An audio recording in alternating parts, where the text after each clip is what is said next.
Hi everyone, and welcome to The Sleepy Scientist. I'm really happy you're here. Tonight, we're going to go on a calm and quiet trip to learn something amazing. So get comfy, take a deep breath, and let's enjoy this peaceful science story together. Before we start, tell me in the comments, where are you watching from and what time is it for you right now? If you like relaxing science videos, don't forget to tap the like button. Now let's begin. Far beneath the surface, where sunlight filters through blue silence, there is a city being built, stone by living stone, without noise or plan, without blueprint or architect. But still, the city grows. The builders are tiny, translucent creatures, no larger than the tip of a pencil, yet they have shaped coastlines, fed continents, and kept oceans breathing for millions of years. These are the corals, not rocks, not plants, not decoration, but soft-bodied animals, quietly stacking their skeletons atop one another until whole underwater empires rise. You might drift above them, floating on a boat or swimming in a mask, and see only colour, a blur of violet, orange, jade. But if you listened, truly listened to the reef, you might hear the softest kind of genius at work. Because this is not chaos. This is not accident. The reef is organised, layered, responsive. It breathes with the tides. It flexes with the moon. It speaks through chemistry, through temperature, through tiny pulses of electricity and light. Each coral polyp, hidden in its calcium home, stretches out its feathery tentacles when the light dims. It captures microscopic plankton drifting by like stars on a current. And then, slowly it builds, layer by layer, day after day, generation after generation. The reef does not rush. It does not compete. It collaborates. It waits. And yet it thrives in places where life seems impossible. Nutrient-poor waters, barren salt plains, places too warm, too still. But the reef adapts. The reef invents. It does not hoard life. It multiplies it. Every crevice becomes a cradle. Every outcrop becomes a hiding place. Fish sleep inside the reef's arches. Crabs tuck themselves in its shadows. Sea turtles glide overhead like ghosts of the sea. And the coral allows them gently to live within the folds of its growing body. The genius of coral lies not in force but in balance. Corals are engineers who never studied math, chemists who never learned formulas, and yet they solve problems more elegantly than any equation ever could. They recycle light, they share food with algae, they respond to heat with colours that warn, shimmer and sometimes fade. When the water warms too much, they bleach, not out of failure but as a warning, a signal, a whisper to the sky something is not right. Imagine building a city from your own bones. That is what corals do. They secrete limestone as they grow, forming ridges, domes, spirals and shelves. The Great Barrier Reef alone, visible from space, is the work of billions of such creatures. Billions of moments stacked like seconds in a clock that keeps ocean time. And coral never builds alone. It collaborates with zooxanthellae, the algae that live inside its tissue. The algae catch sunlight and turn it into sugar. The coral offers shelter and nutrients in return. They are partners in photosynthesis, bound not by contract but by mutual need. Together, they create the food that sustains entire ecosystems. Without them, many ocean species would vanish, not from hunger alone, but from the loss of a home. Now imagine that instead of wires or gears, your city ran on sunlight and symbiosis. No steel, no engines, just cooperation. This is how reefs endure, not by domination, by relationship. The coral and the algae, the fish and the coral, the sea and the sky, the tide and the moon. There are places in the Pacific where ancient reefs have fossilized into mountains, places where people walk on streets that were once seabeds. Coral doesn't die, it transforms. Its memory is geological, its patience is cosmic. And in the stillness of the reef, as fish weave through fans and anemones bloom like underwater flowers, you begin to understand this is not decoration. This is architecture. This is biology turned to sculpture, chemistry turned to rhythm. Coral reefs are the lungs of the sea. They breathe carbon, release oxygen. They buffer coastlines from storms. They feed millions.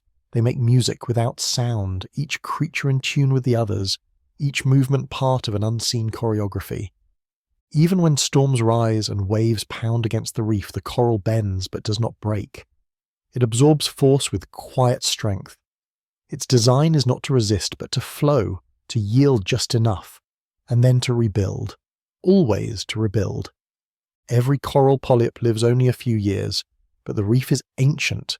The genius is not in the single life, but in the community. Each polyp dies, leaving behind its skeleton. The next generation grows atop it. Death is not the end. It is the foundation. The future is built on the past. Always. And so the reef expands millimetre by millimetre over centuries. A city of living stone more complex than any skyline, more biodiverse than a rainforest, and yet made without a single plan. Just instinct, just chemistry, just time, and quiet. Always quiet. The reef does not shout. It hums, it glows, it remembers. Drifting deeper, you begin to feel it, not just see it. A pulse, a presence, like the earth itself is breathing here, in patterns too slow for us to measure, but not too slow to matter. The reef is alive, not just with fish, not just with colour, but with wisdom, evolution's wisdom, nature's patience, the silent intelligence of life that learned to thrive without noise. And in that stillness you realise the reef is not asking for praise, only protection. It gives so much without taking. It builds so much without claiming. It exists in a delicate agreement with everything around it. You leave the water changed, not because you saw beauty, but because you saw genius, and it was quiet. Imagine time not as a clock, but as a slow tide that pulls memory across generations. That is how coral lives, with one part in the present, and the rest rooted in a history so ancient it predates flowers, trees, even birds. This reef, this living stone remembers warmth from an earlier earth. It remembers the rising of the continents. It remembers when the ocean was still a young whisper, wrapping its edges around islands that were barely cooled from fire. And still, the coral grew. Always it grew.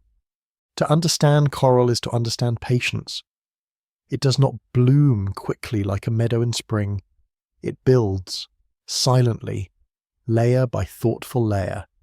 And with each passing tide, with each glowing sunrise that filters through the water, it weaves itself into something more than structure. It becomes a keeper of balance, a measure of the ocean's health, a mirror to the changing world. If the reef is thriving, the ocean is breathing well. If the reef begins to fade, the ocean is holding its breath. Let's drift deeper into this world of colour and form. The reef is not just coral, it is a gathering, an alliance. Every creature here plays a part. Parrotfish chew algae off the rocks, unknowingly helping to clean the reef. Sea cucumbers shift sand, recycling nutrients. Tiny shrimp act as cleaners, picking parasites from larger fish that wait, gently hovering in place. Even the predators, eels, sharks, groupers, move with a rhythm that seems in step with the coral's own pulse. The reef doesn't need walls. It protects through harmony. There is space for thousands of lives, each one woven into another. And the coral sits at the centre of it all, not as ruler, but as foundation. Its genius is not in dominance. It is in hosting, in shaping an environment where complexity can thrive. And then there is light. Sunlight is the reef's quiet fuel. It drifts down in golden beams, touching the algae inside each coral polyp, the zooxanthellae. These tiny guests transform sunlight into sugar, just like leaves on land, and in return the coral offers them shelter. This relationship is delicate, but it is everything. Without this dance of photosynthesis and partnership, the reef would vanish. When temperatures rise even slightly, the algae begin to leave. The coral turns pale, its colour gone. This is bleaching, but more than that, it's a message. The reef is not dying, it is warning. It is asking for balance. It is asking for care, because though the reef is strong, it is also fragile. Its strength is built on peace, on harmony, and harmony is easily broken. Now, picture how a single polyp, smaller than a grain of rice, contributes to the whole. Multiply that by billions. They form ridges, channels, spires, natural breakwaters that soften waves before they reach the shore. Coral reefs don't just house fish, they protect villages, they shield coastlines, they hold history. In some places, the reef is the reason land exists at all. There are corals that glow in the dark, not as a trick, but as a shield. They release fluorescent proteins, bathing themselves in soft, eerie blues and greens. It's a kind of self-defense, a way to reflect harmful light and preserve their inner balance. And it is beautiful, but it is more than beauty. It is survival. It is quiet adaptation in the face of slow change. There is a coral in the Pacific that spawns only once a year, under the full moon of a certain month. Across hundreds of kilometers, every coral releases its eggs and sperm at the exact same hour. The water fills with tiny orbs of life drifting like stars. No clocks, no messages sent. Just timing, just trust, just nature remembering. Coral, in its essence, is a master of relationship, not just with algae or with fish, but with time. It grows with the moon's pull, it reacts to the sun's arc. It breathes with the tides. It is synced with rhythms older than any machine, more precise than any invention. And yet coral teaches by example, not instruction. It does not tell us what to do, it shows us what is possible. That life can be both gentle and strong, that building does not require speed.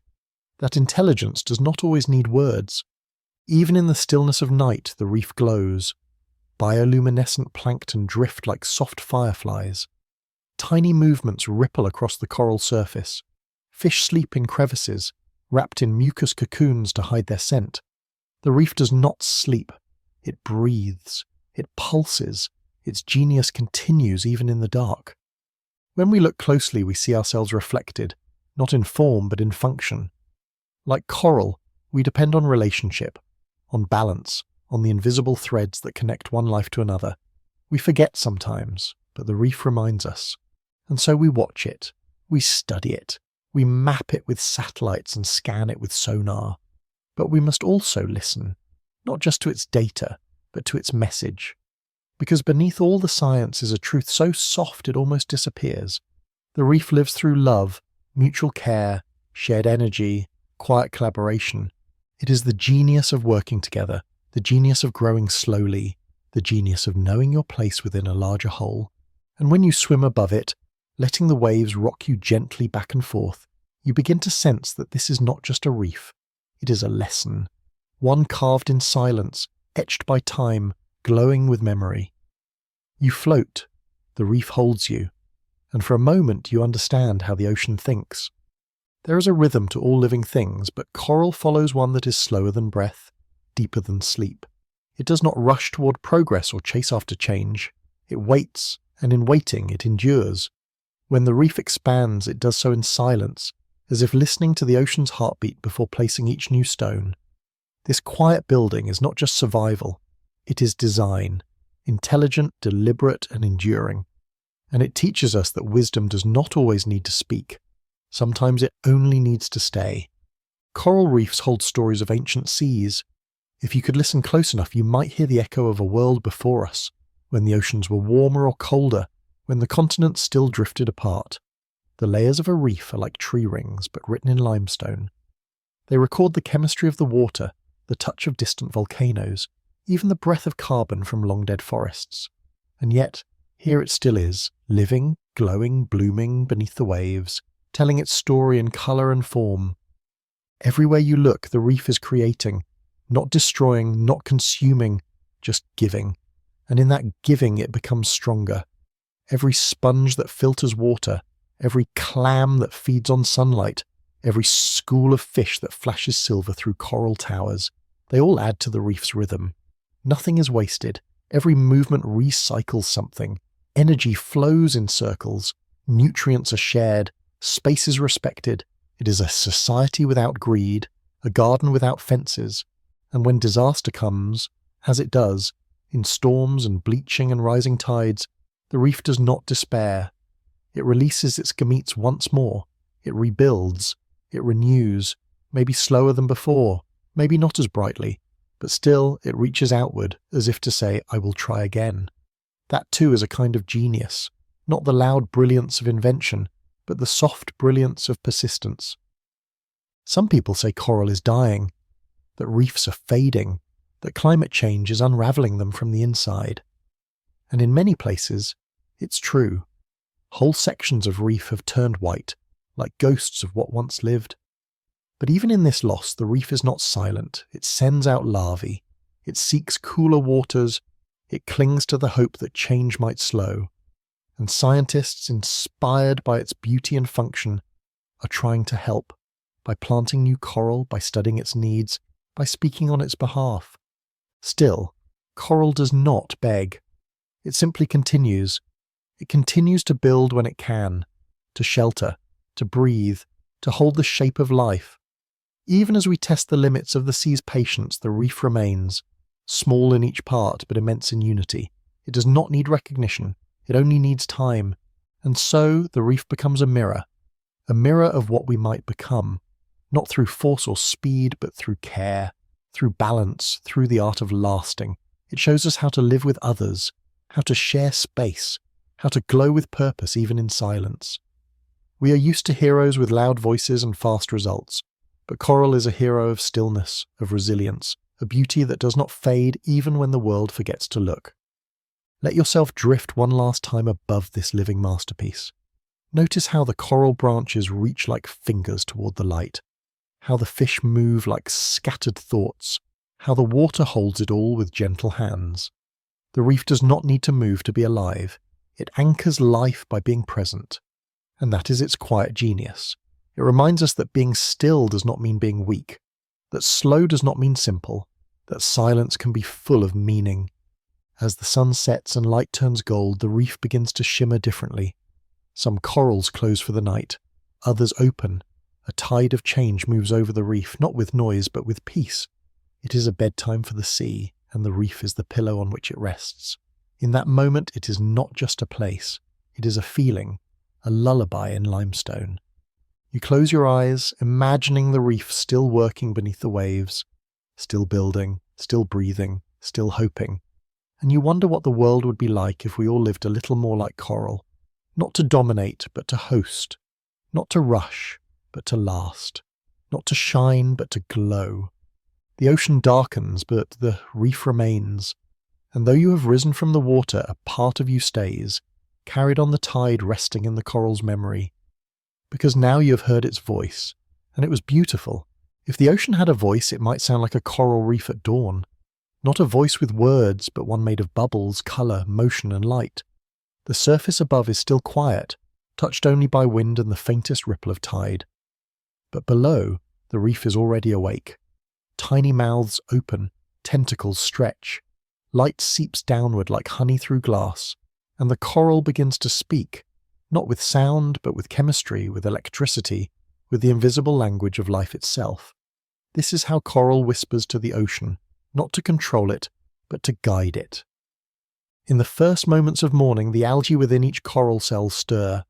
These microscopic partners, called zooxanthellae, are photosynthetic, meaning they eat sunlight. As the first rays touch them, they begin to work, energy flows, sugar is made. The coral, in turn, offers carbon dioxide and shelter. It's not just a trade, it's a conversation, a language older than air. The coral says, "I am here and I am ready," the algae replying glucose in life, and this is only the beginning. The reef's presence changes the water itself. It filters nutrients, softens the tides, sends signals through pH and salinity. Fish, guided by smell and magnetic pull, return home to the reef's embrace. Baby turtles, miles away, turn toward its faint chemical trail. Plankton float through currents stirred subtly by coral structure, its curves, its hollows, its secret chambers. The reef becomes a whispering map drawn not in ink but in currents and cues. Each coral polyp, small and seemingly simple, contains within it a nervous system. It can feel, it can respond, it senses light, it reacts to touch. And though it does not have a brain, it shares information across a network of cells, sending messages across its colony in tiny electric pulses. Some scientists call this a primitive kind of intelligence. But perhaps it is simply a different one, a softer kind, one built not for speed, but for connection. When a predator approaches, a crown of thorns starfish for instance, the coral responds. It releases chemicals. Some neighbouring colonies detect these signals and react. Shrimp may be summoned, fish may be alerted, defences may rise, all without a sound, all beneath the surface. This is the reef's whisper, subtle, precise, and full of meaning. There are researchers who now believe corals can even recognise different fish species by touch and presence. Some coral close when certain predators brush against them. Others remain open for harmless guests. It's a kind of memory, not the kind we write down, but one etched into the tissue and instinct. Over time, the reef learns. Over time, it adapts. And in return, the ocean listens. The reef helps regulate the movement of nutrients, moderates acidity, and even affects how carbon is stored across vast distances. When coral dies, those patterns shift. The ocean's chemistry tilts. The balance wavers. Coral may be small, but its whisper carries weight. It shapes the entire sea. Drift closer, and you begin to see the subtle rhythms of coral language. Watch how the polyps pulse in unison, opening and closing like breathing lungs. Notice how fish respond, hovering, darting, pausing. There is a tempo to everything here, a quiet order. The reef speaks through pattern and colour, through opening and retreating, through glowing under moonlight and dimming when the water warms too much. These are not random changes. They are signals. They are warnings. They are invitations. On certain nights, when the moon is full and the temperature just right, the coral reefs all over a region will begin to spawn. Eggs and sperm are released into the water by the millions. It looks like snow falling upward, a cloud of tiny orbs drifting toward the surface. But this is not chaos. It is perfectly timed. A symphony of life that depends on the reef's ability to sense, to time, to communicate across miles of water. The reef has no voice, but it sings. And the ocean, vast as it is, answers. Tides shift, plankton bloom, new life begins. The coral's whisper is not just communication, it is coordination. The reef helps keep the entire ocean alive by saying only what is needed, only when it matters. This silence is not emptiness. It is depth. It is focus. It is how ecosystems stay in balance, not by noise or power, but by a kind of shared understanding. Coral does not compete. It synchronizes, it signals, it blends. Even the colours of coral, their brilliant purples, yellows and greens, are part of the message. They come from pigments, from algae, from proteins that respond to light and stress. When the reef is healthy, these colours glow like stained glass underwater. When it's stressed, the colours pale. And when things go too far, the reef bleaches, its final cry for help. It's a warning not just for itself, but for the entire sea, because the coral does not just live in the ocean, it helps shape its future. So as we float above it, watching the coral reach for light, watching it shimmer and fold and breathe, we begin to understand this is not just biology, it is language, it is intelligence, and it is asking to be heard. Imagine a world built not by commands but by clues, a place where touch and taste, pressure and light all come together to form something close to conversation. This is how coral speaks to its surroundings, not by force, not through dominance, but through influence. The reef is not a loudspeaker. It is a whispering thread stitched gently through the fabric of the ocean, shaping what grows, what swims, and what survives. Its power lies in suggestion, in the slow shaping of behaviour and environment across time. Take, for example, the way fish interact with coral. Some fish are brightly coloured, flashing like jewels through the branches and folds of the reef. Others blend into their surroundings, moving only when safe, but all of them follow the coral's cues, signals embedded in structure and scent. The shape of coral shelters the timid and guides the bold. It creates narrow passageways for small fish to escape predators, and provides balconies of stone where hunting fish wait in stillness. This architecture is not random, it is an invitation to live. Even cleaner raceae, small fish that feed on parasites, set up stations where larger fish come to be cleaned. The coral reef becomes a stage for this exchange, offering ledges and platforms like tiny underwater clinics. Larger fish hover in place, mouths open, eyes closed, trusting the smaller ones to do their work. These aren't tricks of evolution alone, they are rituals, predictable, repeated, rooted in mutual need. The reef makes them possible by providing space, by offering context. In that way, coral becomes the silent host of countless underwater conversations. And these conversations extend beyond the physical. When coral is stressed, by temperature, pollution, or imbalance, it changes its chemical output. These changes can travel across water, alerting other corals, influencing the behaviour of nearby organisms. Some fish avoid areas where coral is dying. Others arrive, sensing an opportunity to feed or claim space. Nothing is shouted, everything is felt. Now think about how coral can shape currents. Its form, the bends, the towers, the shelves, affects how water moves. These movements, in turn, influence where larvae settle, where plankton gather, where oxygen is distributed. The reef is not passive. It doesn't just sit beneath the waves, it sculpts them. Like the soft touch of a hand guiding sand, coral helps write the ocean's daily rhythms. On a molecular level, the coral is a chemist. It senses calcium and carbonate in the water, combining them to form limestone. But this process is delicate. The pH of the ocean must be just right, too acidic and the coral cannot build. So when human activity increases carbon dioxide, and that CO2 dissolves into the ocean, the coral feels it. Its ability to whisper begins to weaken. Its language grows faint. Even the symbiosis with zooxanthellae depends on these exact balances.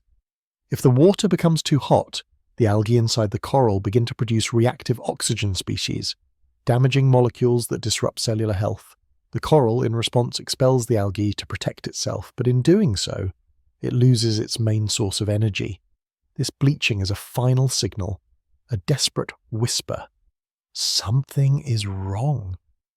It's not only the loss of colour, it's the breakdown of a long-standing relationship. But even then, the coral does not give up. If conditions improve, it may take the algae back, it may heal, it may begin again. This resilience is not loud or dramatic. It is slow, steady, rooted in deep time. Coral has lived through ice ages and warm periods, through rising seas and falling ones. Its memory is layered in stone, its language is patience, and through it all, the coral continues to shape sound itself. The structure of reefs affects how noise travels underwater. Snapping shrimp, feeding fish, and even the crackle of crustaceans create a kind of reef soundscape. Scientists now record these sounds to monitor reef health. A noisy reef is a living reef. A quiet one is often struggling. Coral once again communicates through presence and absence, not with voices, but with vibration. What's more, young fish searching for a home can hear these sounds. They use the reef's subtle noises as a beacon, swimming toward them across long distances. Even when they can't see the reef, they can feel it. The coral whispers are not just to those nearby, but to those who have not yet arrived. It guides the future. This idea that coral can communicate without a voice, teach without a school, and organize without a leader, challenges how we define intelligence. We often think intelligence requires thought, but coral shows us another kind, the intelligence of function, of cooperation, of impact. It's the kind that doesn't need to think because it already understands. As we move through this underwater landscape, we begin to feel the coral's influence not only on the ocean but on ourselves. It reminds us that communication is more than words, that connection is more than sight, that sometimes the most powerful messages are the ones we almost miss. The softness of change, the silence of growth, the steadiness of hope. And above all, coral teaches us this. The ocean listens. It listens to the reef's shape, to its chemistry, to its colour. It responds with life, with movement, with balance. The reef does not rule, it harmonises, and in that harmony it speaks to the entire sea. As the reef breathes beneath the weight of the ocean, its voice continues, not as speech, but as influence, as presence. Coral does not need sound to be heard. Its message is woven into the very water that flows through its ridges. And the ocean, vast and unknowable, listens. In this final movement of our quiet story, we drift toward the edges of understanding, where coral becomes not just a species or structure, but a gentle force shaping life across the sea. Consider the journey of a drop of water that touches the reef. It flows through forests of staghorn coral, swirls past mushroom-shaped towers, and brushes against fish that would not exist without this maze of calcium. It carries signals, small changes in acidity, heat, or nutrients, onward to other parts of the sea, and though this drop says nothing, it tells everything, because coral has spoken to it, changed it, made it part of the system. This is how the whispers ripple outward, how the influence moves from one life to another. In the same way, coral connects coastlines. When storms approach, reefs act like submerged shields. Waves that might destroy shorelines are softened by coral ridges. Erosion is slowed. Beaches are preserved. Communities are protected, not by technology, but by biology. And yet many who walk those beaches do not know the reef is guarding them. They do not see the quiet conversation between sea and stone, between turbulence and calm, but it is there, always. Coral reefs also support people, millions of them, from fishers to families who live near tropical shores, from scientists to storytellers. The reef feeds, it heals, it inspires. Compounds found in coral are used in medicine. Its forms have guided art and architecture. Its balance has informed how we think about sustainability. But coral never demands credit. It just continues. It grows, it gives, and when conditions are kind, it glows. And still, the reef whispers forward.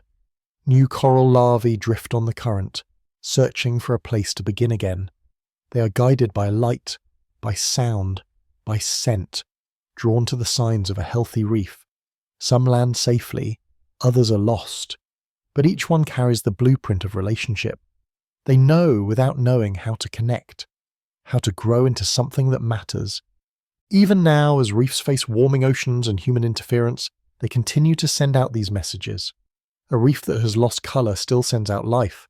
A fragment of coral, broken by storm or anchor, can regrow if given time and space. This is not false hope, it is resilience.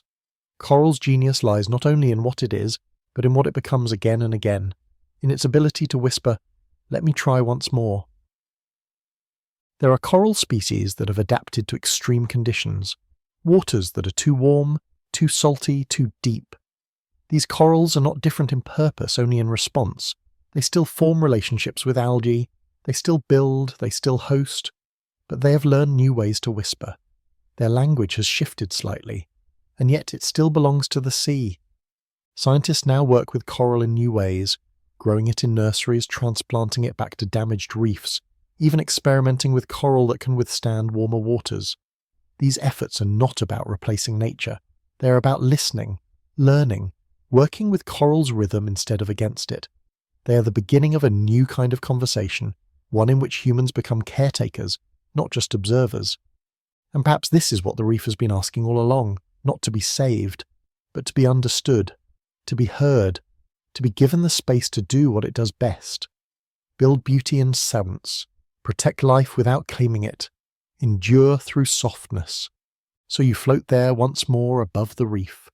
The water is warm, the light dances. Below you, coral fans open slowly, catching the last light of day. Fish dart between shadows. A turtle moves like a thought across the sand, and all around the reef speaks, not to you directly, but to the world. It whispers balance. It whispers memory. It whispers the ancient truth that strength and gentleness can live side by side. You leave the reef in solace as it continues its slow, endless conversation with the ocean. And though you rise to the surface, the whisper follows you. A reminder that not all power is loud, that not all wisdom needs words, that some of the most important voices on earth are the ones we must learn how to hear. The coral reef remains, not just as colour or structure, but as intelligence written in stone and softness. It does not shout to be seen, it does not fight to be known, it simply exists, gently, brilliantly, eternally, and in its quiet way it teaches the ocean how to live. Colour is not just decoration. In the ocean, colour is memory. It is message. It is a record of what once was and what still hopes to be. And nowhere is this truer than on a coral reef. When you swim above a healthy reef, it can feel like drifting over a painter's dream. Neon blues, bright oranges, soft greens, and vivid purples flash in and out of view like thoughts made visible. But beneath that beauty is a deeper truth. Every hue tells a story. Every shade is a whisper from the reef's past, a signal to its present, and a question to its future. The colours of a reef come from many sources: pigments within the coral itself, symbiotic algae living in their tissues, and even the way light filters through seawater. Sunlight fractured by the waves touches each coral colony differently. Some catch the golden light of morning, others glow under the pale blue wash of noon.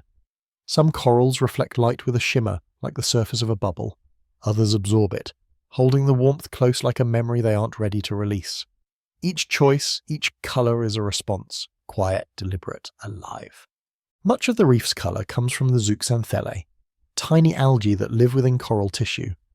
These microscopic guests are photosynthetic, and their pigments create much of the reef's golden brown and green tones.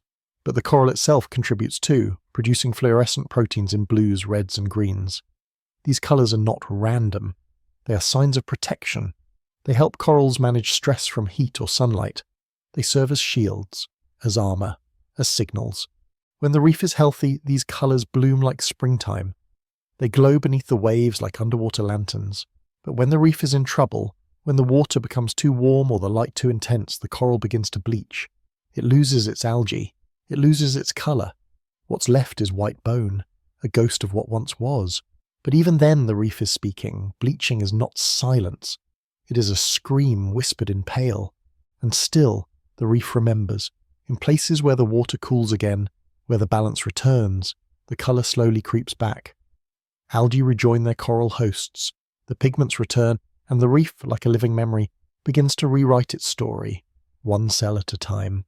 There are corals that glow brighter when they are stressed, releasing bursts of fluorescent colour as a kind of final signal. Scientists call it a sunburst response. It's like the reef is shouting, "Look at me, something is wrong." It's not just a reaction, it's communication. The reef uses colour to reach out across the silence of the sea, asking to be noticed, to be understood. And colour isn't just for science, it draws life. Fish use colour to choose their homes. Some match the coral they live near, blending in for safety. Others use colour to signal territory, or readiness to mate, or warning to predators. Nudibranchs, sea slugs with fantastical patterns, crawl across coral surfaces, their colours both camouflage and display. Crabs decorate themselves with coral fragments, wearing bits of reef like armour. The reef's palette becomes the language of survival. Each hue is a fingerprint, tied to the reef's chemistry, its health, its history. A reef that once glowed with reds and oranges may now show only dull beige. A shift in tone is a shift in story. Some scientists use coral colour as data, tracking changes over time to understand how the reef is coping. But colour is more than data. It is experience, emotion. It's the way the reef tells the world, "This is who I am. This is how I feel." At night, the colours change again.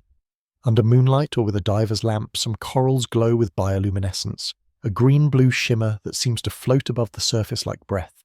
These lights are not for show, they are part of the reef's chemical communication, attracting plankton or protecting against UV damage. But to the human eye, they feel like magic, like the reef is dreaming with its eyes open. In some rare corals, researchers have found colour patterns that seem to remember past bleaching events. These patterns show areas of the colony that resisted stress, patches that held on to their algae even when others failed. It's as if the reef carries within its body a map of its own survival, a record of what worked and where and why. This memory, written not in neurons but in tissue and pigment, could hold clues to how reefs might adapt in a warming world. And still, colour flows through the reef like thought. It fades, it returns, it shifts, it never stands still. The reef is not just painted, it paints itself every moment in response to its world. Its colours are living signals. They speak to fish, to scientists, to the sea, and sometimes they speak to us. We watch the reef in awe, not always knowing what we're seeing. But the reef knows, it remembers, every shade a chapter, every glow a whisper, every change a chance. Colour on the reef is not still, it is not fixed like ink on a page. It moves, breathes, adapts. What we see when we look at a coral reef is only a moment, a single frame in an endless film written in light and biology. Over days, months, years, colours shift. Not just from season or sunlight, but from memory. Because the reef remembers through colour. It remembers what hurt it, what helped it heal, and those memories are recorded in the pigments and patterns that flow through its tissues like quiet signals to the sea. Coral reefs exist in zones where the sun meets the sea. This is where light changes everything. Too much light, and the reef begins to burn. Too little, and its energy fades. But in between, where the balance is just right, the coral glows, not metaphorically, physically. Fluorescent proteins, like those in jellyfish and fireflies, shimmer across coral surfaces in greens, reds, and purples. These proteins don't just create beauty, they help manage stress. They reflect harmful rays, they protect the algae inside, they stabilize the coral's inner world. In this way, the reef paints itself to survive, but colours also come from within.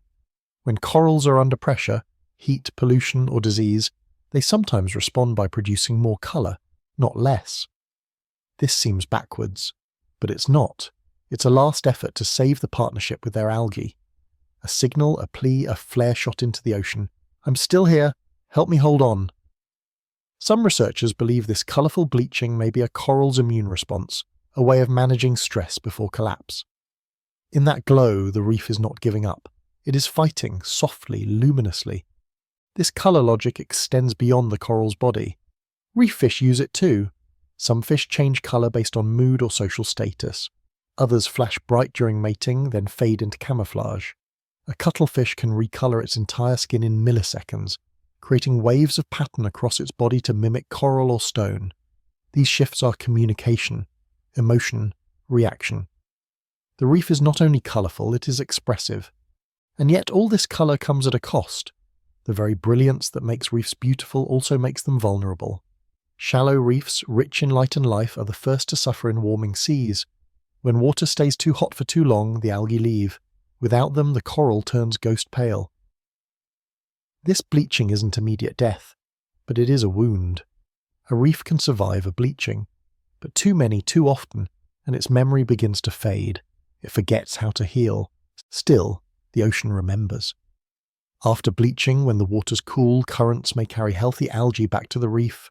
Fish may return and new corals may settle on bare skeletons, and slowly the reef may repaint itself. This is not guaranteed, but it is possible, and that possibility is what the reef holds within its colours, a blueprint not just of what it is, but what it might be again. In some parts of the world, resilient reefs have shown signs of recovery. These are places where local conditions are right, where pollution is low, and where the balance of species remains intact. Scientists studying these reefs often look to colour first. A coral that is bright and varied is likely growing. One that is pale or patchy may be stressed. Colour becomes diagnosis, and sometimes it becomes hope. In laboratories, researchers now use coral pigments to measure the effects of climate change. They track how colours fade and return. They learn which corals are more tolerant, which ones remember how to endure. This knowledge is being used to guide restoration, choosing fragments from strong, colourful corals to grow in nurseries and plant back on damaged reefs. In this way, colour becomes a tool of renewal. But beyond science, there is emotion. Divers speak of seeing a reef in full colour for the first time as a kind of awakening, like walking into a dream, like finding a world that should not exist, and yet does. Artists take inspiration from coral's palette. Musicians compare its forms to music.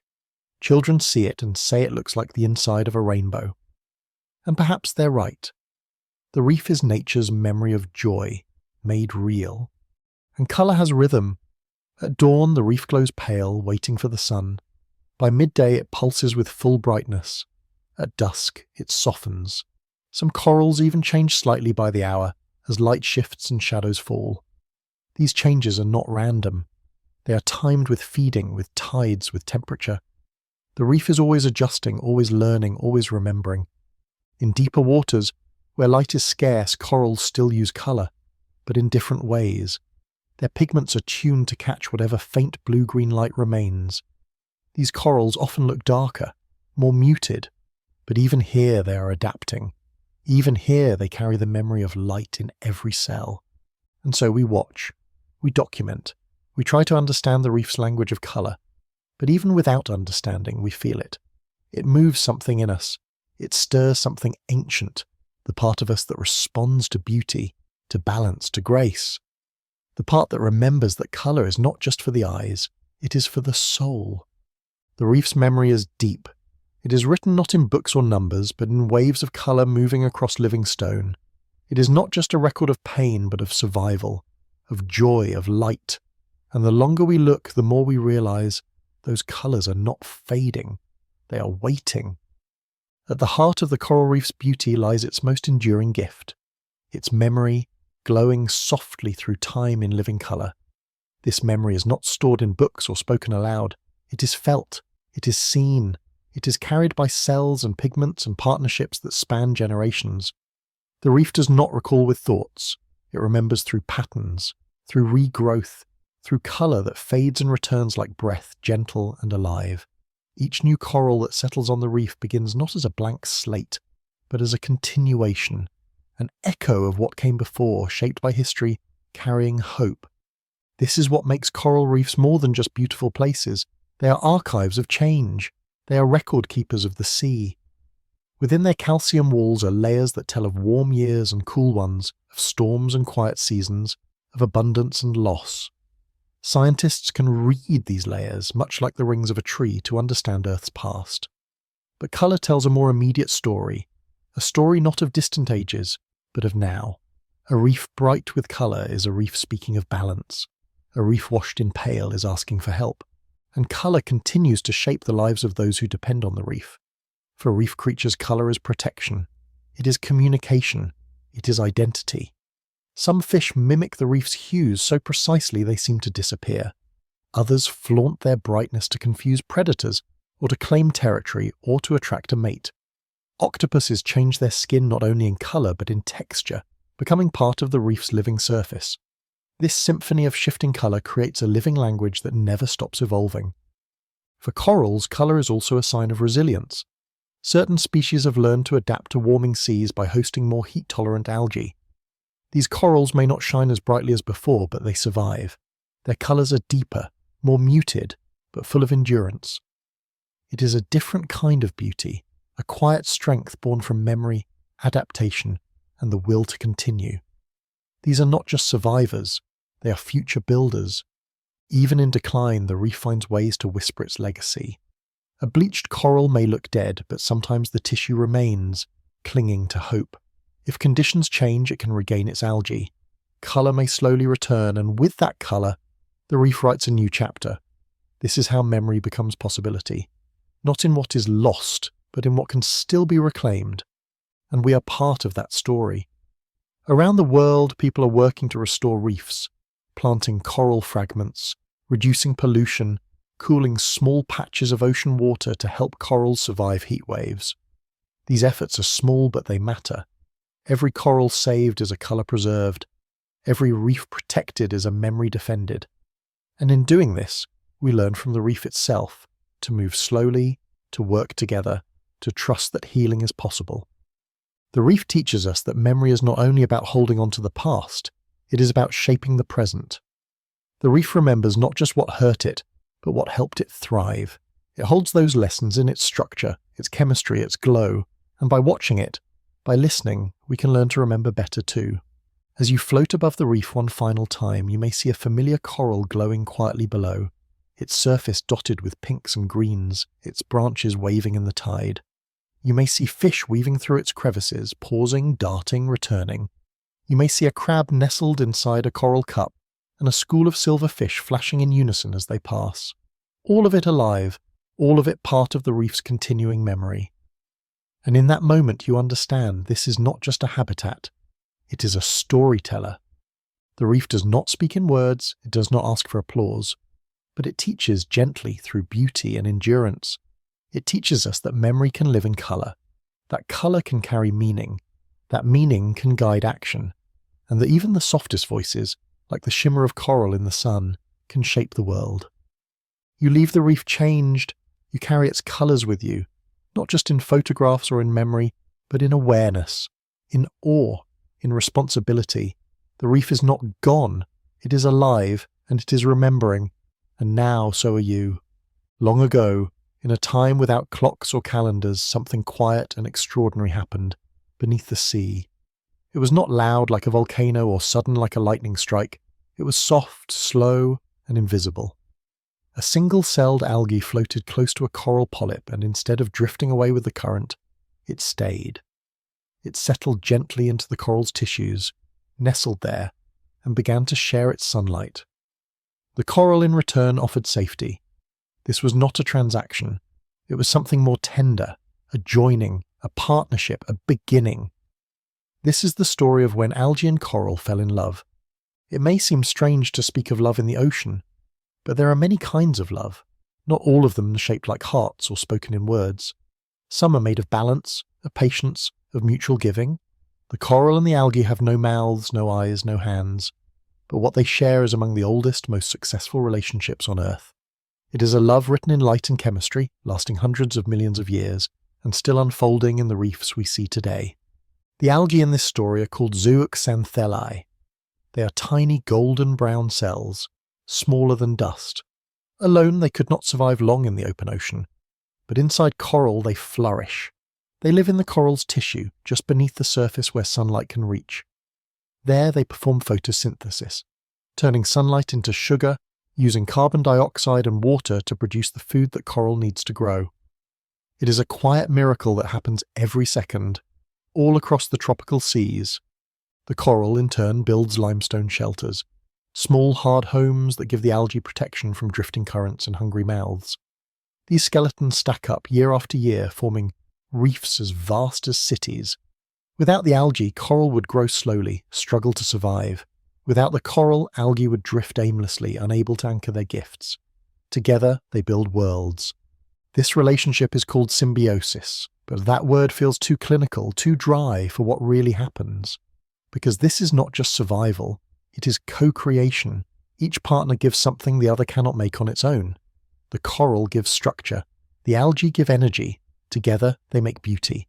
They make colour. They make life. The love between algae and coral is not flashy, it is not loud, but it is strong. So strong that entire ecosystems depend on it. Without this partnership, there would be no reefs. And without reefs, the ocean would be a lonelier place, emptier, quieter, more fragile. Fish would have no shelter. Shorelines would crumble. The balance of life would tip towards silence. And yet this love is delicate. It depends on temperature, on sunlight, on the thin balance of chemistry and seawater. When the ocean grows too warm, the algae begin to produce molecules that harm the coral. In response, the coral releases them, like letting go of a hand it no longer recognizes. The coral bleaches, turning pale, sick, vulnerable. It is not a rejection. It is a cry, a pause, a question. Sometimes if the water cools, the algae return, the coral welcomes them back, the love resumes. There are corals that have learned to host different types of algae, some more tolerant to heat.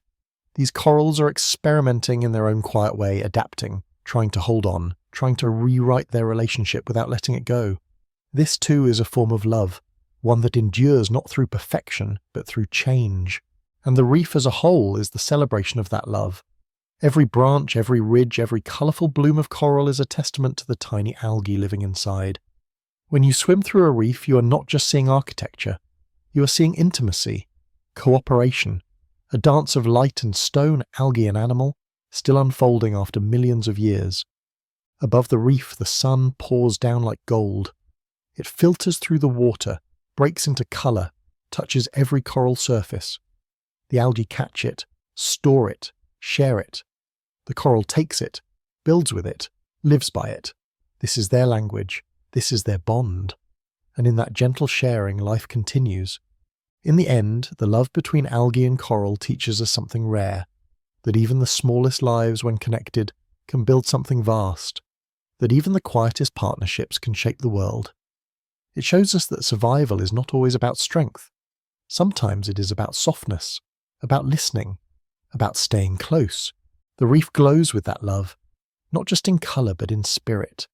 And if you float quietly above it, you might feel it too, the warmth that travels between algae and coral, between light and life, between what is seen and what is shared.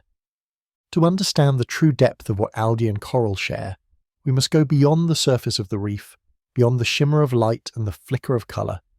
We must look at the tiny moments, the quiet exchanges that take place inside a coral's flesh, unseen but essential. There, the zooxanthellae live in numbers too vast to count, packed into each square centimetre of coral tissue. Each one hums with energy, taking in sunlight and turning it into sugar, into life. The coral absorbs those sugars, using them to build its stone skeleton, to grow, to survive, and in return it offers shelter, nutrients, and protection. No arguments, no conditions, just mutual need, answered with silent grace. This exchange is astonishing in its precision. Every day the coral provides the algae with nitrogen and phosphorus, elements it filters from the sea. The algae in turn give the coral up to 90% of its energy. It's an agreement so efficient that it powers the construction of entire reefs, visible from space. These are not just interactions, they are vows, renewed with every rising sun, and they are fragile, balanced on the thinnest line of chemistry and light. As the sun moves across the sky, the algae respond. When it is bright and clear, photosynthesis runs high. When clouds pass or the light dims, they slow down. At night they rest. And so does the coral.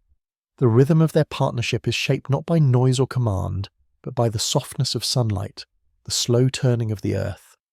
The reef follows this rhythm faithfully, day after day, year after year. But even such a beautiful relationship has its dangers. When the water becomes too warm, photosynthesis becomes unstable. The algae begin to produce harmful oxygen compounds, tiny sparks of stress that damage coral cells. The coral, sensing the threat, must make a difficult choice. It releases the algae, casting them out like exhaling a breath it cannot hold. The result is bleaching. The coral turns white, stripped of its colour and its partner. It is not dead, but it is alone, and its survival depends on what happens next. Sometimes the algae return, sometimes the coral finds new algae, more tolerant to heat. Other times the coral cannot recover. The reef fades, and with it the balance breaks. Fish disappear, the structure begins to erode. The partnership, once invisible and perfect, leaves a silence behind. Yet the story does not end there. Corals are experimenting constantly. In some regions, researchers have found corals that survive higher temperatures by hosting different strains of algae. These relationships are newer, less efficient perhaps, but stronger in the face of heat. It's as though the coral and algae are rewriting their bond, not abandoning it, but reshaping it to meet the new ocean. Adaptation becomes a form of devotion, a willingness to change, to stay connected despite hardship, and scientists are listening. In labs and underwater nurseries, they are studying which corals are most resilient, which algae perform best under stress. They are trying to support this ancient relationship with care, with knowledge, with hope. They transplant healthy corals to struggling reefs. They breed heat-tolerant strains. They mimic the conditions of cooler oceans to help reefs recover. In doing so, they are not just saving species, they are protecting a love story that built the world beneath the waves. Algae and coral are not unique in forming such bonds. All across nature there are partnerships between fungi and trees, between bacteria and humans, between flowers and bees. But the coral-algae connection is different in its scale, its impact, its elegance. It shows us what is possible when two lives come together not to conquer, but to cooperate. Even now, when much of the ocean is under threat, the reef remains one of Earth's most vibrant reminders of shared existence. It shows us that connection can outlast crisis, that giving can be stronger than taking, that beauty grows best in relationships rooted in balance. Imagine standing at the edge of a reef, watching sunlight pour through clear water. You see coral, glowing like a stained glass window. You see fish weaving between branches. But what you don't see is the exchange happening just beneath the surface. Millions of algae cells at work, nourishing their host, giving colour to the scene, anchoring the life around it. It is the quiet engine behind all the wonder. And it is still going, still giving, even in warming seas, even as threats grow. The coral and algae continue their exchange moment by moment, light by light. It is not a perfect love, but it is persistent, it is patient, and above all it is generous. So the reef teaches us once again, not through lectures or warnings, but through the soft logic of biology, through relationship, through resilience. It reminds us that even the smallest gifts given in trust can build a world.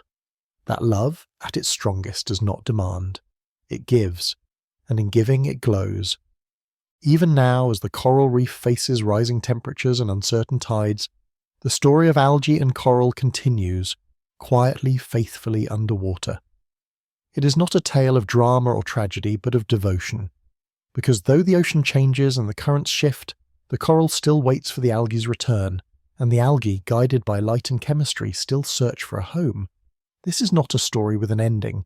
It is one of continuation, one of hope told through repetition. Every new coral polyp that reaches for the sun carries that same longing, to find its light-giving partner, to begin again the gentle bond that gives life to the reef. Coral reefs, as vast and intricate as they are built on this tiny union, a single cell wrapped inside another, sharing resources, sharing time. It is the biological equivalent of trust. It is life built not by dominance or independence, but by reliance.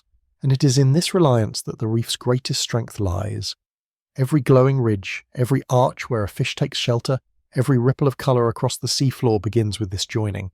It is as if the reef breathes not through lungs, but through love. Even the coral's skeleton, the stone beneath the softness, is a gift made possible by algae.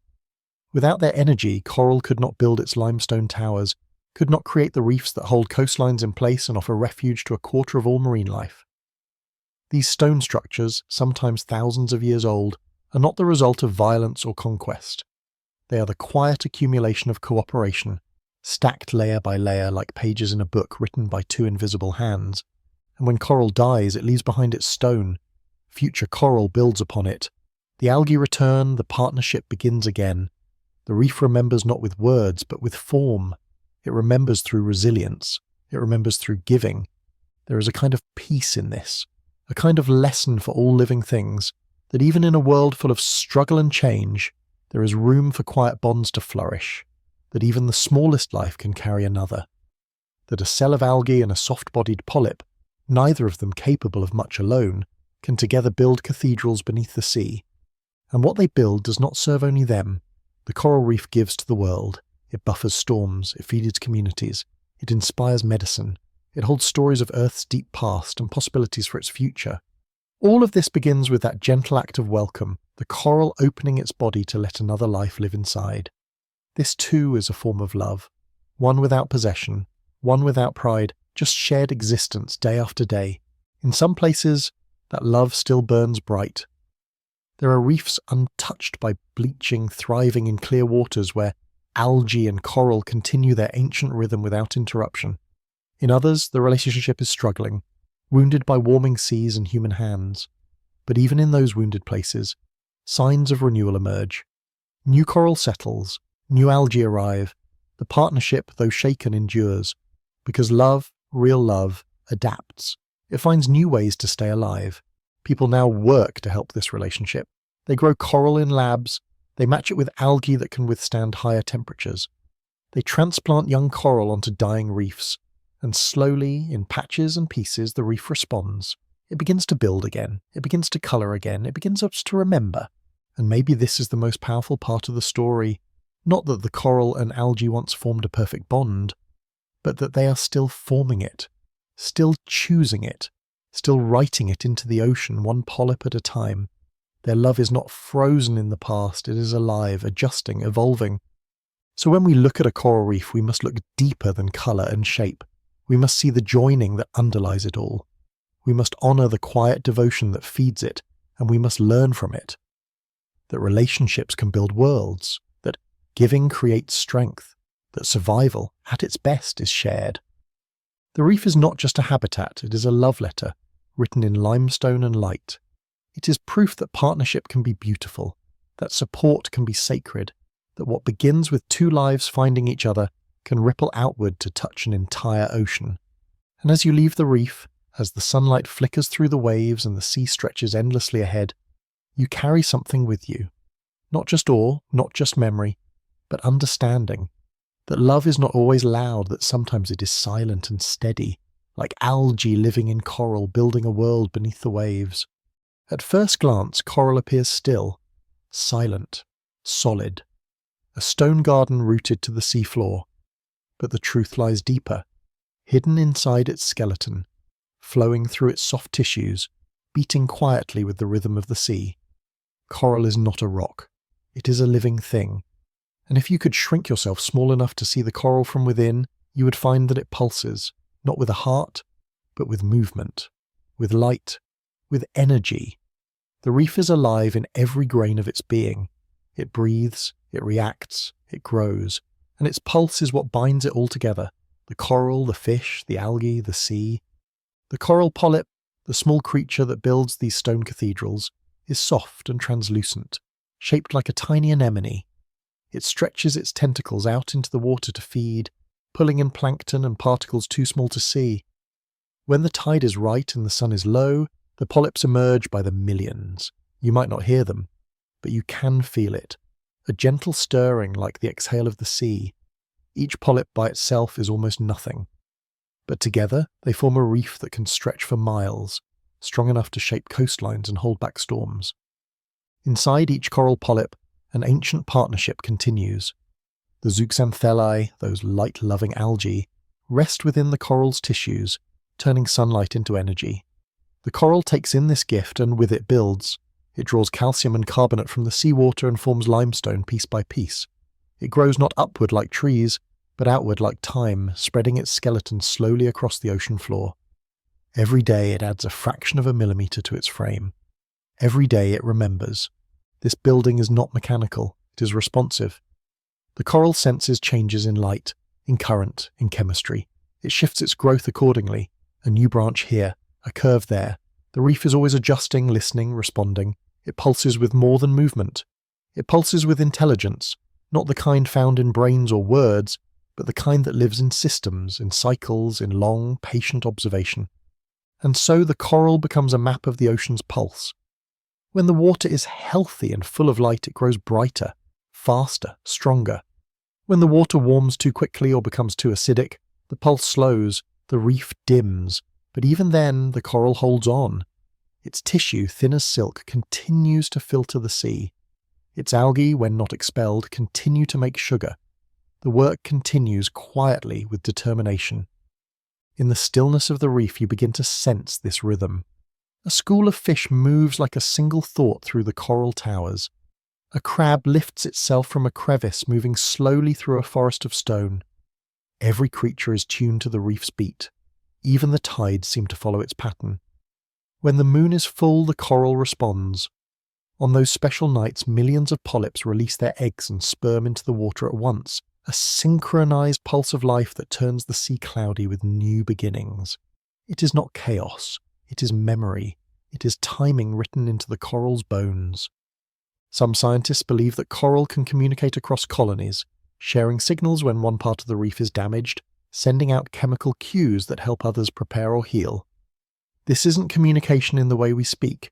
It is deeper, slower, a kind of biological intuition shaped by millennia. The reef knows what it is, it knows when something is wrong, and it tries always to find a way to continue. The pulse of the living stone is not always visible, but it is there, in the way coral fluoresces under stress, in the way it forms perfect symmetry, even as it grows in wild, unpredictable places, in the way it provides shelter to thousands of species without ever asking for space. The reef gives endlessly, and that giving is its heartbeat. And so we must learn to see coral not as scenery, but as action, not as background, but as being. It is not a rock. It is not a plant. It is a soft-bodied animal, building stone homes from its own body, guided by delight and relationship. It is vulnerable, yes, but it is also astonishingly strong. When we dive into coral reefs, we often seek beauty, and we find it. But what we miss sometimes is the rhythm beneath the surface, the pulse that makes it all possible. The living stone is never still, never silent. It is humming with the soft vibration of survival, of connection, of creation. Let yourself drift above it. Let the reef hold you. And in the quiet, if you listen closely, you might feel the pulse too, not in your ears, but in your bones. Because the coral in its own way is breathing, and every breath is a promise. The coral reef does not shout for attention, and yet everything about it is a response to the rhythms of the planet. Its pulse, this quiet living force, is not confined to the coral itself. It moves outward, through layers of water, across species, even into the weather above. A reef alive and well helps balance entire regions. It filters nutrients, stabilizes temperatures, dampens waves, and anchors ecosystems. But none of this happens all at once. It begins with tiny pulses, with small silent acts of creation. Each coral polyp adds to the reef by building a tiny limestone cup called a coral light around itself. Once complete, it moves slightly upward and builds another, layer upon layer. This building doesn't feel fast or urgent, but it is relentless. The reef is never idle. Day and night, it builds. Every heartbeat of the sea is matched by a heartbeat in stone. Over time, these small additions create massive formations, ridges, spires, caves, valleys. Coral doesn't follow blueprints. It follows currents, light, temperature.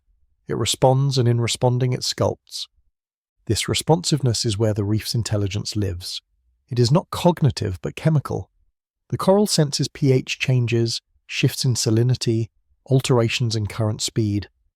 It uses these messages to decide how and where to grow. If an area becomes too crowded, some polyps slow their building. If there is new space, they grow toward it. If a predator or disease appears, they signal each other chemically, sometimes adjusting their protective mucus or altering their skeletal structure to defend against future harm. They do not panic, they adapt. In some corals, this adaptation becomes architectural. Plate corals, for example, grow outward in wide, flat sheets to capture as much light as possible in deeper water. Branching corals build up and out, creating space for fish and invertebrates to hide. Massive corals, those that look like boulders, grow slowly but steadily, becoming strong anchors during storms. Each form is a response to the environment, a shape that pulses in harmony with the surrounding sea. And through it all, the coral continues to breathe, not with lungs but by exchanging gases and nutrients with the water. Oxygen flows in, carbon dioxide flows out. This exchange is subtle, but essential. It keeps the reef alive, and when the algae inside the coral photosynthesize, they supercharge this breath. The sugar they create powers the coral's internal engine. It is not just feeding, it is respiration, it is energy, and it all moves to the rhythm of light. When night falls, the reef doesn't sleep. The pulse simply changes. Nocturnal animals emerge, polyps reach out further, feeding becomes more active. Bioluminescent creatures blink softly in the dark like signals passed between galaxies. The reef is not a daytime wonder. It is a 24-hour symphony, and every note of that music is set to a pulse, a rise and fall, an inhale and exhale, a give and receive. The pulse is also shared. Cleaner fish and shrimp move across coral heads, plucking parasites from passing visitors. Large fish slow their swimming, entering a kind of trance to allow themselves to be groomed. This trust, this moment of pause, is part of the reef's rhythm. Everyone plays a role. Even the smallest snail or the shyest crab contributes. Their movement, their presence, their feeding and hiding, all of it is part of the system. The reef is not a place, it is a process, a living, breathing harmony. Sometimes we only recognize the pulse when it stops. After a bleaching event, the reef turns pale, fish leave, algae overtake the stone. The silence is not only visual, it is structural. The building has paused, the breath has slowed, and the sea, once held in balance by the reef's living presence, begins to shift. Shorelines become vulnerable, food chains fracture, the system forgets its rhythm. But coral is not without memory. Even damaged reefs can recover. A single surviving polyp can begin again. Fragments can reattach, algae can return. The pulse restarts, slowly, uncertainly, but with intent. Restoration projects mimic this natural process. Scientists attach coral fragments to reefs, reintroduce algae, reduce stressors. They don't force the reef back to life, they help it remember. And remembering for coral is a physical act. It is growth, regeneration, breathing once more. So what then is the reef's pulse made of? It is not blood or music or electricity. It is made of repetition, of faithful acts, of countless coral polyps doing what they were made to do, build, feed, share. It is made of responses, to light, to change, to time. It is made of relationships, algae and coral, fish and rock, sea and tide. It is the rhythm of care extended through every part of the reef until the whole becomes something greater than its parts. Float above a reef at twilight, and you will feel it, not as sound, but as presence, the way the water wraps around you. The flicker of movement below, the quiet thrum of countless lives breathing in time. This is not the silence of stillness. It is the silence of unity, of an ancient living pulse that has not missed a beat in 100 million years. And so the reef endures, not through force but through flow, not through speed but through synchronicity. Its pulse is its secret, its gift, its way of saying, I'm still here, I'm still alive, I'm still building the world one breath at a time. The pulse of the reef is not only a symbol of life, it is a teacher of how life can be sustained. Every wave that washes across its surface, every flash of colour in a fish's scales, every grain of sand that settles between coral branches, These are not accidents. They are echoes of a deeper rhythm, a rhythm the coral has followed for millions of years. This rhythm is not imposed, it emerges, it is not written, it is remembered, carried in cells, in stone, in the slow and steady flow of the sea itself. As the reef grows, it doesn't ask for permission or control. It builds slowly from the inside out, transforming the energy it receives into structures that last far beyond a single lifetime. A coral polyp might live just a few years, but the skeleton it leaves behind becomes the foundation for the next, and the next, and the next. This is a form of timekeeping that most of us never consider. A clock that measures not in seconds but in layers, not in noise but in permanence. The reef is a monument to patient action, a living calendar of commitment.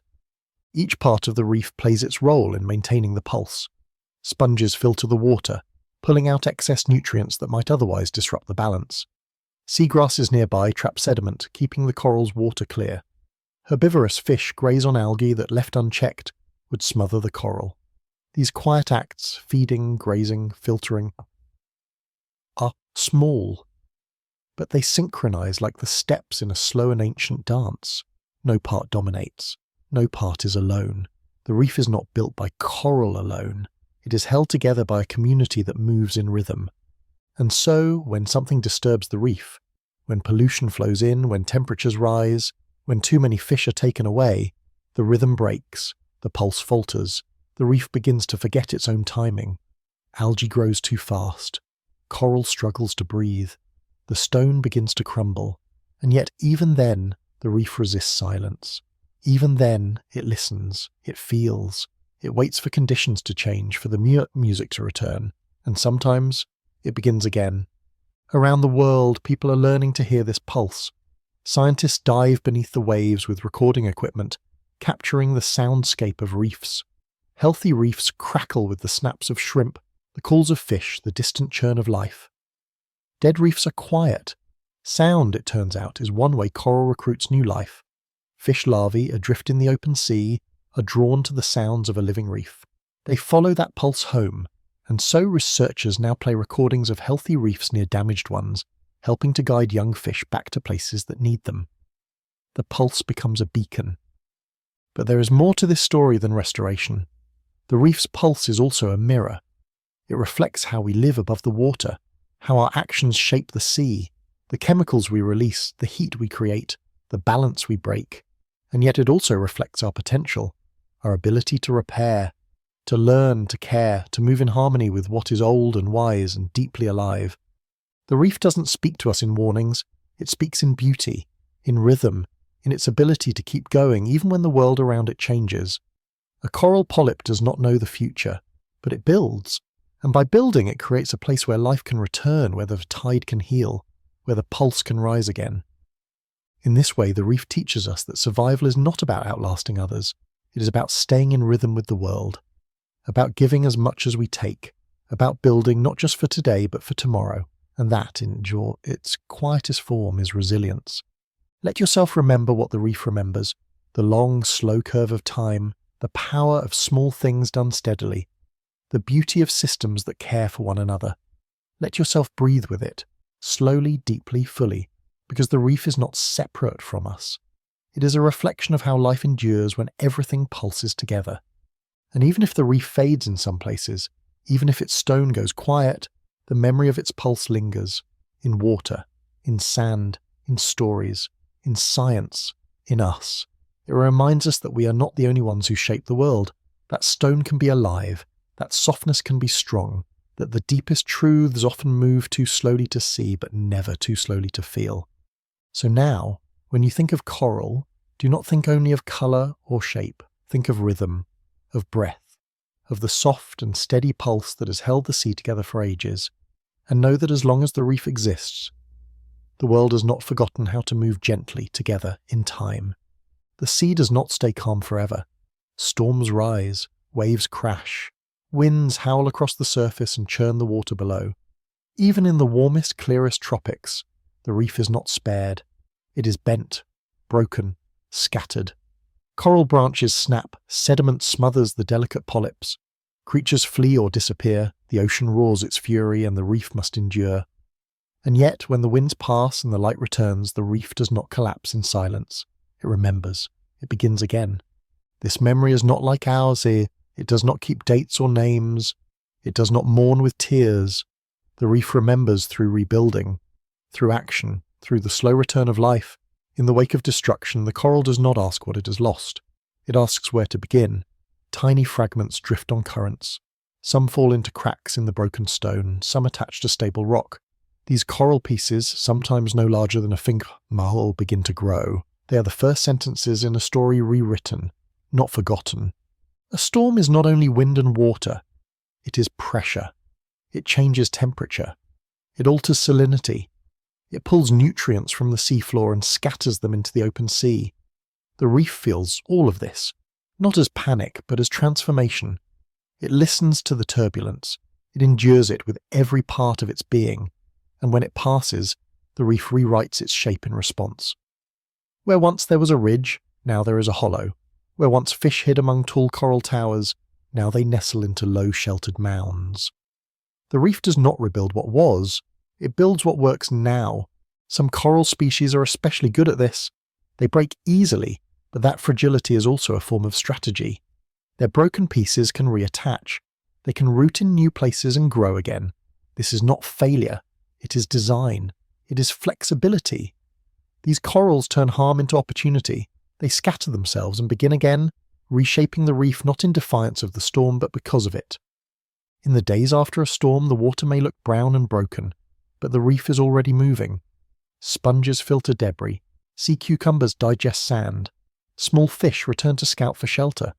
The reef pulses again, softly, cautiously. It knows what must happen. It has done this before. The memory of storms is etched into the coral's skeleton. In cross-section, scientists can see bands, layers that mark years of rapid growth, sudden and halts, bleaching and regrowth. These are the reef's scars, but they are also proof of survival. The coral does not erase the past, it builds on top of it. What looks like stone is in fact history. Storms bring other changes too. They may carry new species in with the currents. They may clear space for slower growing corals to establish. They may shift sandbanks and reveal hidden stone. The reef adapts. Always. It reshuffles its parts, redistributes its energy. And what returns is not the same reef. It is a new one, shaped by what it endured. In this way, the reef's memory becomes resilience. It does not break and rebuild the same. It breaks and evolves. Its shapes change. Its relationships shift. Its future grows out of its past, not in spite of it. This is not forgetting. It is remembering with intention.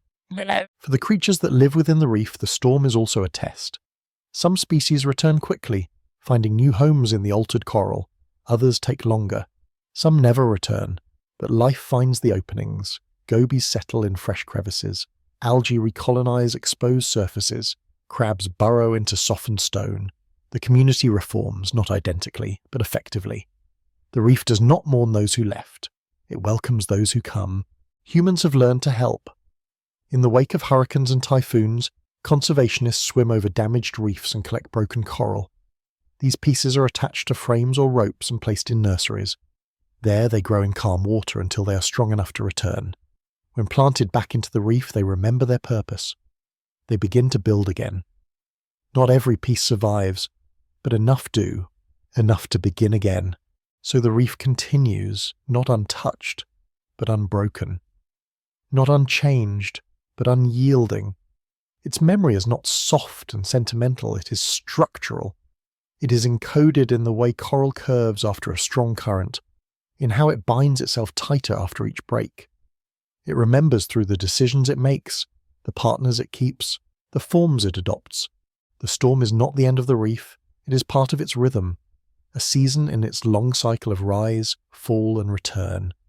And in that cycle there is peace. The coral does not fear what comes, it prepares, it holds on when it must, it lets go when it needs to.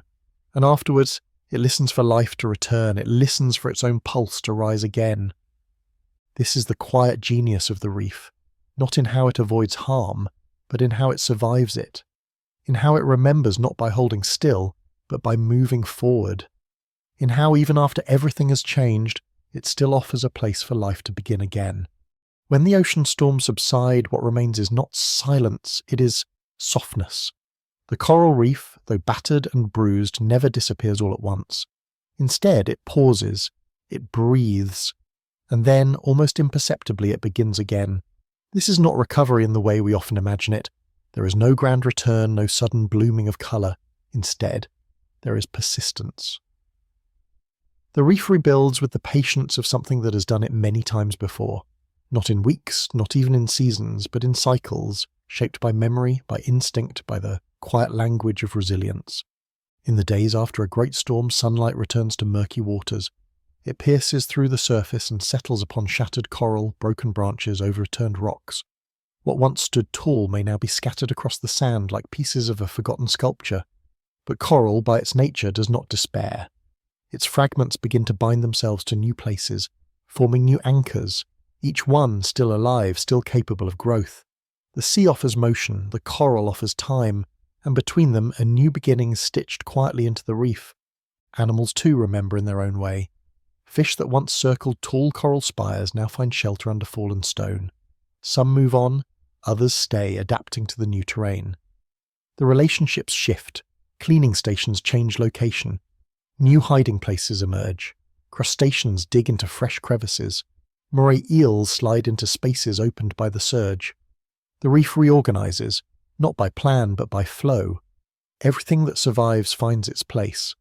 The algae that live within the coral also return if the conditions allow. The coral, once bleached from stress, may slowly regain its colour. This is not guaranteed. The water must be right, the light must be gentle, the nutrients must find balance. But when these align, the algae drift back, settle once more into the coral's tissues, and begin again their ancient exchange. Photosynthesis resumes, energy flows, colour returns, not all at once but in patches, like the reef taking slow, thoughtful breaths. And beneath it all, the reef's skeleton remains. Even in death, coral provides structure. It holds shape. It becomes the foundation for new life. Young corals often settle on the bones of older ones. This is not decay, it is inheritance. The storm may strip away the soft edges, but it leaves behind a memory in stone, a map for what can grow next. This process, this rebuilding, is often invisible to us. It does not move with speed, it does not announce itself, but it is constant. It is the coral's form of remembering, not through looking back, but by reaching forward. Every new polyp that buds from a surviving fragment is a note of trust. Trust that the reef will one day become whole again. Sometimes new species arrive after a storm. Carried by currents or drawn by opportunity, they find space on the reef that wasn't there before. Some thrive, some fail, but all are part of the reef's reshaping. What returns is not the old balance, but a new one. The reef does not recreate itself. It reinvents. It learns, not with thought, but with form. This learning is written into its design. Scientists studying reefs after storms have discovered that some corals grow faster in broken areas, as if triggered by the space. Others delay their growth, conserving energy. Some even change their shape, growing flatter, stronger, lower to the ground to better withstand the next wave. This is not chance, it is memory expressed through adaptation. And still, despite the brokenness, there is beauty. A reef in recovery glows with possibility. Bright green algae coat new stone, small fish flash through open water. Sea fans sway like soft feathers in gentle current. The colours are muted at first, but they deepen over time. The reef is not trying to become what it was, it is becoming what it needs to be. Human eyes often search for perfection. Corals unbroken, shapes symmetrical, colours radiant. But the reef teaches us that beauty can come from disruption, that life does not have to return exactly as it was to be meaningful. It only has to continue, to hold space for others, to try again. And so the reef remembers, through rebuilding, through rhythm, through the slow, steady act of growing where it can. It does not chase after the past. It honours it with action, with patience, with presence. The storm will come again, it always does, but the reef does not live in fear. It prepares, not with walls, but with flexibility, not with retreat, but with resilience. It builds not to resist the sea, but to move with it, and in doing so it becomes stronger, not harder, not faster, just more willing to begin again. This is the reef's quiet wisdom, that recovery is not a return, it is a transformation, that damage is not an end, it is a shapeshift, that memory is not just what we keep, but what we create in the wake of what was lost. Long after the clouds have cleared and the waves have calmed, the coral reef continues its quiet recovery, not with haste but with humility. The reef does not rush to restore what was broken. It listens first. It studies the light, the currents, the creatures that return. It waits for balance to return. And in that waiting, it remembers how to grow again, not exactly as before, but in a way that fits what the ocean has now become. This is not the reef returning to a past self. This is the reef becoming its next self. The marks left by the storm are not erased. They become part of the structure. Gaps are not hidden. They are filled with new life. Open stone becomes a nursery for barnacles. Scarred coral becomes a perch for anemones. Old wounds become the outlines of new relationships. The reef does not hide its past. It builds with it. And through that building, the reef holds a conversation with time. Reefs that have endured many storms are layered with these conversations. A scientist slicing through the limestone might see the history of turbulence in each ridge, each shift in density, each curve in growth direction. The coral skeleton is like a diary kept in silence, written in stone. It remembers the warmth of decades past. It recalls when the waters cooled again. It records the shifting patterns of sunlight, the frequency of bleachings, the rhythm of the sea, and still it grows. Somewhere far from the storm's path, a coral larva floats freely, carried by currents across open ocean. It is a fragment of hope, a memory in motion. Drawn by chemical signals, it finds a bare patch of reef and attaches. It becomes part of the story. It carries the instinct to build, the drive to begin. It holds within it all the wisdom of the reef, not as knowledge, but as potential. It will grow. It will share its energy with algae. It will join the reef's pulse, its rhythm, its unfolding. And so the reef continues, not in isolation but in connection. Each coral is joined by algae. Each coral head is surrounded by fish. Each structure is a refuge, a resting place, a home. The storm could not end this. It only reshaped it. And the reef, wise and quiet and ancient, knew what to do. It yielded. It fractured. And then it began again. We too are part of that pattern now. As humans watch reefs struggle in warming seas, as we plant coral fragments and reduce pollution and study resilience, we are adding our own thread to the reef's memory. We are learning how to move with the sea rather than against it. We are remembering how to listen, to respond, to participate. The reef offers no guarantees. Some places may not recover. Some species may disappear. Some scars may run too deep. But even in those places, the spirit of the reef remains. In the fragments still living, in the larvae still searching, in the algae still glowing beneath gentle waves. The storm may change the reef's shape, but not its soul. This, then, is what the reef truly remembers after the storm. Not just the damage, but the return, not just the silence, but the sound of fish once more weaving through coral fingers. Not just the absence, but the presence that followed. The reef remembers because it never stops being, never stops breathing, never stops giving shape to the sea. You float above it, and you feel something deep and slow and steady. Not a heartbeat exactly, but a sense of continuation. The sense that life here is not bound by a single event, or even a single lifetime. It stretches back beyond memory and forward beyond imagination. And in the middle, here and now, it continues, one polyp at a time, one ripple at a time, one soft breath in the sea. The storm was not the end, it was part of the rhythm, a note in the song. And the reef, wise with the patience of millions of years, sang back, not with defiance but with renewal. It rebuilt with softness. It responded with grace. It endured by remembering.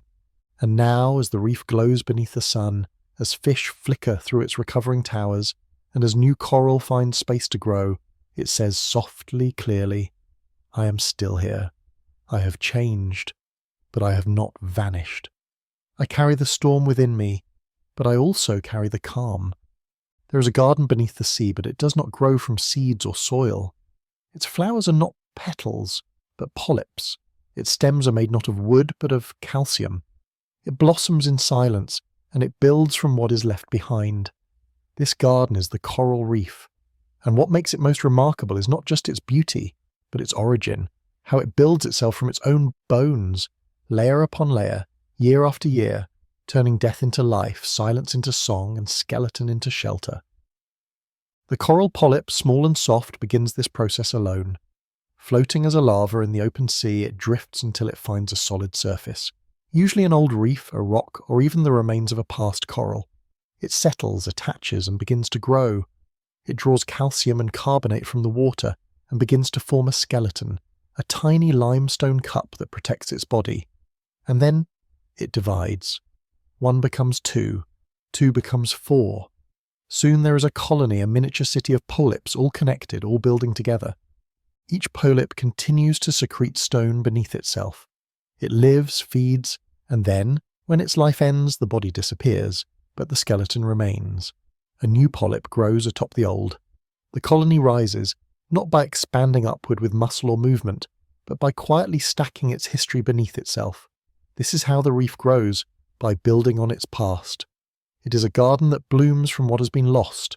The stone is not dead. It holds the imprint of every life that came before, and the living coral grows upon it, wrapping it in colour, in motion, in purpose. Over years the reef becomes vast, its shapes branching, folding, twisting like vines reaching for the sun. But here the sun filters through seawater. It enters softly, bending and glowing as it touches the coral surface, and the reef in turn glows back. What makes this garden alive is not only the coral, but the life it invites. Fish dart between coral branches like butterflies. Sea urchins graze like beetles. Crabs scuttle like ants across the reef's rough skin. Sponges bloom in crevices. Anemones wave in currents. Everything moves, everything feeds, everything builds upon everything else, and all of it begins with the coral's quiet act of turning itself into stone. This cycle, life becoming skeleton, skeleton becoming foundation, is one of the oldest on Earth. It has built continents, it has shaped coastlines, it has created ecosystems that support more species per square metre than rainforests, and all of it begins with a creature the size of a grain of rice choosing to settle and build. The coral does not ask for help, it does not plan, but its instinct creates order, its chemistry creates beauty, and its persistence creates depth. The garden grows not quickly, but constantly. Even as waves crash overhead, even as fish nibble at its edges, even as time passes, the coral simply continues, building where it can, resting where it must, always moving forward through the act of layering life upon death. And when coral dies, it does not disappear. It becomes the ground for the more. Even the broken pieces have value. Fragments that fall in storms often settle nearby and begin to grow again. The reef does not see loss as an end. It sees it as material, as potential. What was once alive becomes part of what lives next. Over centuries, this process creates towering structures, some reaching meters high, stretching for kilometers along the ocean floor. These are cathedrals made from repetition. Monuments are made from moments. The reef does not claim credit. It does not need recognition. It builds because that is its nature. And what it builds becomes a sanctuary for all. The garden is also wise. It grows in patterns that maximize light. It forms shapes that break waves and calm currents. It spreads in ways that support its neighbors. This is not design, but adaptation. It is not calculation, but a response. The coral feels the sea. It senses space, and it grows in a way that includes others. Fish learn to nest in certain types of coral. Algae attach to the stone, feeding herbivores. Predators hunt in channels formed by centuries of skeletal branching. The garden does not choose its guests, but it welcomes them. It grows not only for itself, but for what it makes possible. Every new structure is an invitation. Every bone laid down becomes a path forward. And still, the garden is vulnerable. It needs light, clean water, the right temperature. It cannot rush. It cannot retreat, but it endures. It builds through time, not speed, through constancy, not control, and in this it teaches us something powerful, that creation does not have to be loud or fast or even seen to matter. The coral reef is not just a habitat, it is a builder, an artist, a gardener who never sleeps, and what it grows is not just itself but the entire world around it. From its own bones it raises forests of stone and colour, from its own body it feeds millions, and from its own quiet work it brings harmony to the sea. To walk through a forest is to see life built from branches, but to drift through a reef is to see life built from bone, layered, weathered, alive. This garden beneath the sea has no trunk or canopy, yet it grows upward and outward, shaping the space it inhabits. It is not one organism but millions, each contributing a tiny piece to a structure that stands longer than their lives. And what makes this garden so unique is not just that it builds from the remnants of itself, but that each layer carries the memory of what came before. The skeleton of the reef is not separate from the living coral. It is the living coral's past, made solid and useful. Over decades, this skeleton becomes complex. Caverns open, bridges form, pillars rise, the reef thickens with history. Every inch contains a story. A storm survived, a year of warmth, a season of abundance, a moment of retreat. Scientists who study coral cores find rings like those in trees, layers that reveal sea temperatures, nutrient levels, even distant volcanic eruptions. But to the reef, these are not just records, they are guides. They shape how the coral grows now, how it curves in response to sun and current, how it strengthens what was once weak. And this garden is not static. It is always responding.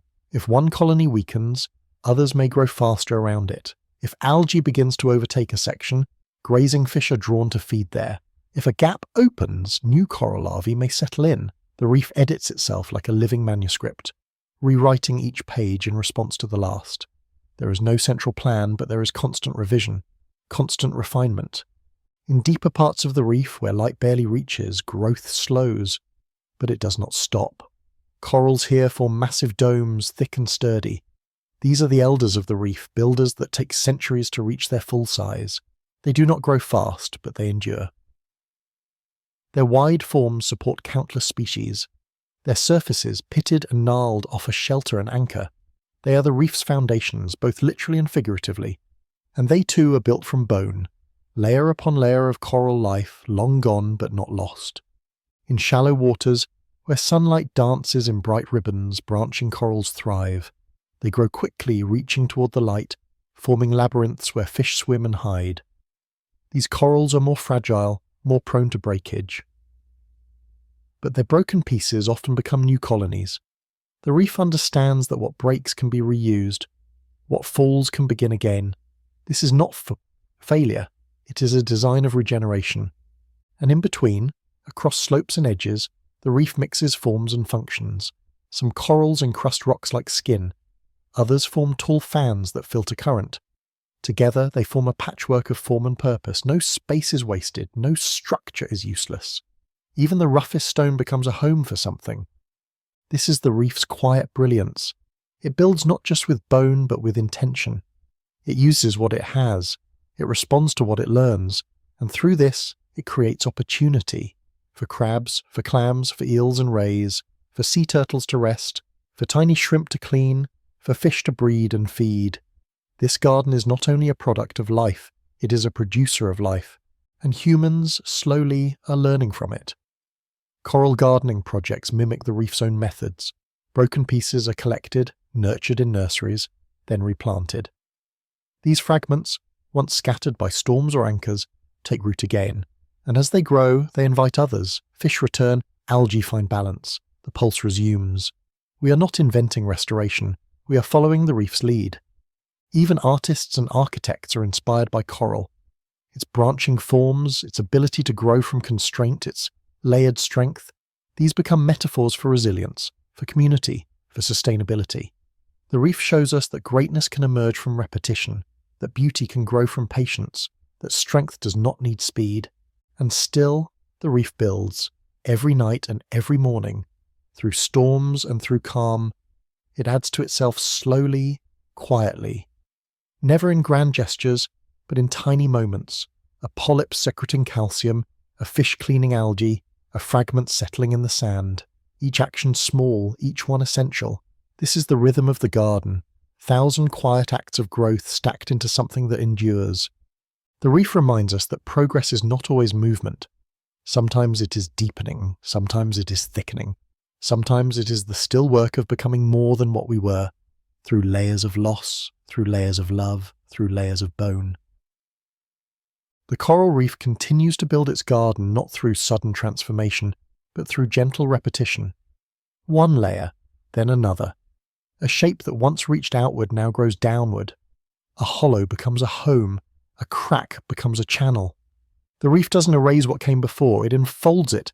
It does not mourn loss, it uses it. Every piece of dead coral becomes part of the next generation's roots. Every fallen fragment becomes a platform for light to touch. The reef does not dwell on what was, it carries it forward. And that is what makes this garden so different from any other. It is not planted, it is not pruned, it is not harvested. It is self-made, self-repairing, self-sustaining. It relies on memory that lives in molecules. It follows instincts passed down not in words but in water. The reef is not taught how to grow, it remembers, its form is its function, its beauty is not a design, it is a result. Coral polyps never see the full scale of what they build. They live short lives, often no longer than a few years. They never witness the cathedral their work creates. They only know their moment. To feed, to grow, to leave a trace. And yet, that moment matters. The reef exists because of it. Each polyp's tiny effort becomes part of something enormous, something sacred, a garden made of time. This time is visible to those who look closely. In some reefs, ancient coral formations rise from the seabed like underwater mountains. Divers glide past them unaware that they are swimming through centuries, that what looks like stone was once alive, that the coral beneath their fins began growing long before the first cities were built on land.